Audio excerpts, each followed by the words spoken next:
do. Good morning, it's Laura here from Your Last Resort Home Organization and Staging, back for another Fun Fact Friday. And I'm really excited. This morning I've got two special guests with me here.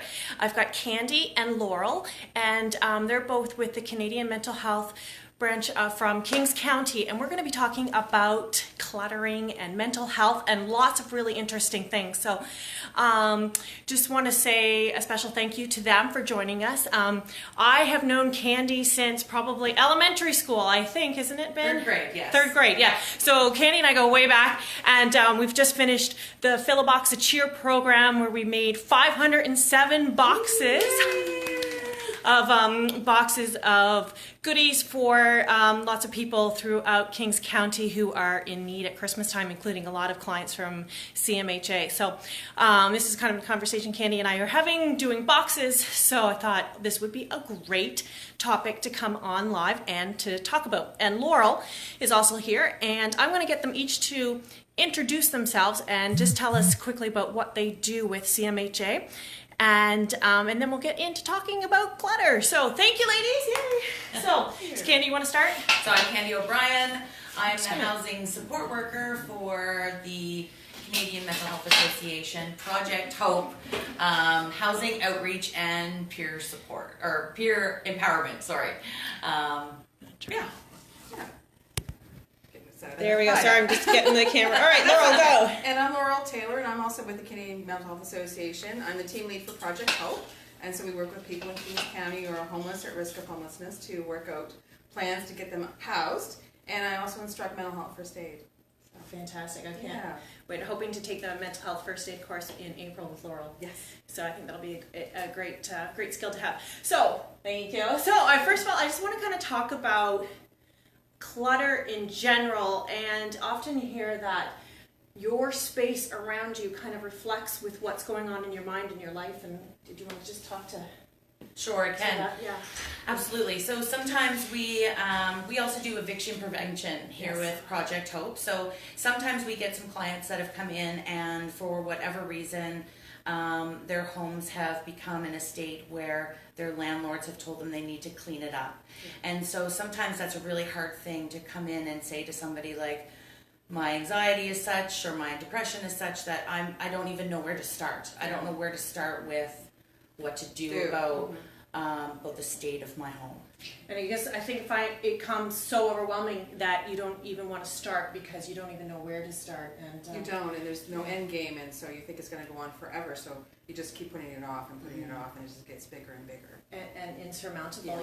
We've had a few client consultations over over our first month with some clients too, with some mental health issues, and just not being able to make those decisions, and saying that they were suffering from depression as well. And you can see from that environment how that would be. Especially if you're alone too. I mean, people who live in isolation can become very overwhelmed. Yes. If you're somebody who has, perhaps you have a physical injury of some type that has happened, and so doing the dishes or cleaning something in your house has become something impossible, an impossible task. And if you don't have a support network, who does that for you? And so very quickly you can come to a point where your home can become in a really bad state of disarray. And then that contributes to your further anxiety and your It's like a snowball. It's just one feeds the other. You're not well, and your inside's not well, and your outside matches that. And so they just sort of stick together, and you just don't know where to go. You vacillate and aren't able to move forward. Okay, so that brings up a good question then, Laurel. Where do you go? What do you do? And is somebody who is in the situation apt to ask for the help, or what do you do? How does this happen? Most people don't want to come forward to ask for help because they're embarrassed or worried, or someone's going to judge them about it. So I don't know where they would turn. We don't really have businesses, except for yours now, to turn to. Some agencies will come and help. I know we've gone in and helped people and organize and just give suggestions, and actually manpower and muscle of picking things up and moving things and that sort of thing to help get them started. So do you find that it's a lot of them reaching out and asking for help, or is there a stigma against? What we've found is, or in my experience, has been when a home has gotten to that point, someone has interjected. So bylaw officers perhaps have church members, sometimes family members have witnessed the state of the home, and then it's that person that has reached out for help on their behalf. Exactly. Right. Yeah. Okay. So, have you had any experiences about after, because you say you've gone in and helped clean up a lot of places too, about the difference that it's made in that person's life, having... It can give, as long as it's done right. Yes. So in an extreme situation, if we're talking about a hoarding situation, sometimes there is a lot of attachment that is to those items. So going into a home, let's say, and just taking everything out and throwing everything in the dumpster and starting over again is probably the worst thing that you could do. It's pointless. To that person. Yeah. It's very important to go through everything to make sure the person is comfortable with what it is that they're parting with, that they're doing it in a respectful and dignified way, so that when the home does get to a good place, that they feel good about it. They feel good about it, and that they want to take pride in ownership now. That's right. Right. Yeah. I want to keep it the same. Right. The same way. So before I came in here, we were talking about different cluttering personalities, because Candy leads a lot of workshops and talks with groups of people, and one of them she actually was talking about is called Decluttering Your Life. And so do you want to just talk about some of the things, Candy, that you were going to talk about in your presentation? She's going to... I'm not going to bring it up again. Oh, sorry, I just kind of pulled that on her, so... One of them was too busy, too many extras. So that's the person who goes out and I don't really know what I have in my cupboards. And so I'm at the grocery store and I'm going to buy beans again for the chili that I'm going to make tonight. And when you get home, it's like, oh crap, I've already bought enough stuff to make chili 10 times over. And so then the next time when they're out, they can't remember the stuff that they have at home, so they're buying more. So that is too many extras. I don't know what I have at home, but I'm going to buy it anyway and bring it back. Then we have the constant worrier. So that's a person who is worried that they're going to not have enough. So one day something's going to happen. There's going to be some sort of apocalypse going to happen, and there's not going to be enough food, or there's not going to be enough stuff. So that's the constant worrier. So they're always buying things, worrying about the day that's going to come when I don't have the money to buy it, or there's going to be scarcity. And then the last one is overwhelmed with life, overwhelmed at home. So this is the person who everything has become so overwhelming that they just can't deal with anything. And so the clutter, garbage, mess, things like that, items just keep piling up and piling up. I think we've seen some of this too in some of the work that we've done with just young families. You have small kids, you're working full time, maybe you had like a leak in a pipe which caused everything to be piled in one space, and then now it's becoming overwhelming because now I've got this big mess, I have no time, and when you have time, is that what you want to do with your house? Right, so exactly. It's overwhelming. So, it kind of fits into that. So so you're saying that if you know about what kind of collector you are, then that helps. It can help you deal with your issues, I guess, and great strategies around that. Right. So. Yeah. One thing I'd recommend is just pick one room. Pick one room, and in that room, pick one thing, whether it's a drawer or just one thing, and just concentrate on that one thing. Because it's looking at the whole picture that is overwhelming. Yeah. So you have to learn. I'm just going to concentrate on this one specific thing today. And then I think that would help with your self-confidence that you did it. Exactly. Little, small, achievable goals along the way. I can't do the whole thing, but I can do something very small today, and I achieve that goal and proud of myself, and then build on that.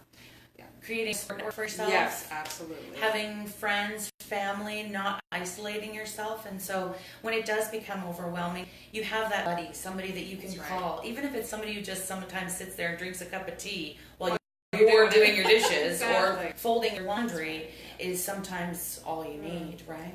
Undervalue human connection is really important for mental wellness. Yeah, human connection is very important. Really interesting.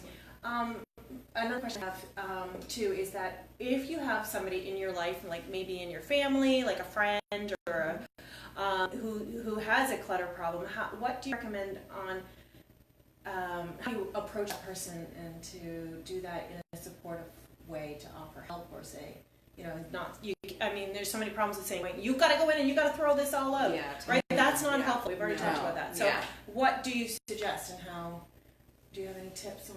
I recommend iMessages. I'm concerned about this. I'm worried for you. Not like you should, because everyone has a right to live as they want to live. That's right. But if you're concerned, say, you know what, I'm really concerned about. I'm worried about this part of, what's going on with you, and how can I help? What can I do to help you with that? Especially if it's something that's causing a health risk. Exactly. If it's something around food safety, if you're not handling food properly, that can become a concern. That can become health concerns.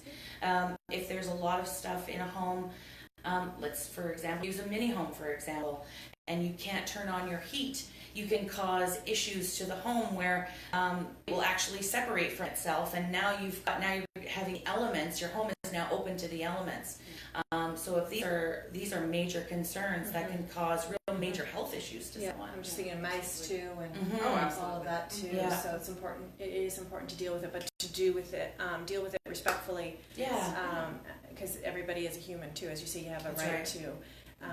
Right. So, any other tips for with clutter and depression and anxiety and just everything? Any other final thoughts that you want to say before we? Well, we do know there's a connection between anxiety, depression, and clutter, or hoarding, because hoarding really is a form of anxiety, and it starts when you're younger. It doesn't start when you're old. It actually starts when you're younger. And so there are, you can go for treatment for that to help with that. So running into someone's house and just taking everything out is not going to solve anything.